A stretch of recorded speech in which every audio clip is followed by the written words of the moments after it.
वतन की खातिर अपनी जानों का नजराना देने के लिए हर वक्त तैयार रहने वाले फ़ख्र पाकिस्तान पाक फ़ौज के जवानों की शहादतें हर पाकिस्तानी कभी फरामोश नहीं कर सकता।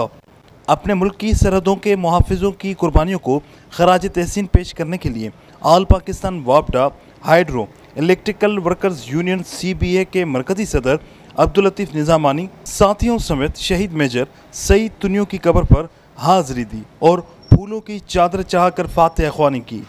इस मौके पर उनका कहना था कि पाक फ़ौज हमारा फ़ख्र है और हर पाकिस्तानी अपने अफवाज से बेपनाह मोहब्बत करता है। पाक फ़ौज के जवानों की कुर्बानियों की बदौलत ही मुल्क में अमन व अमान कायम है।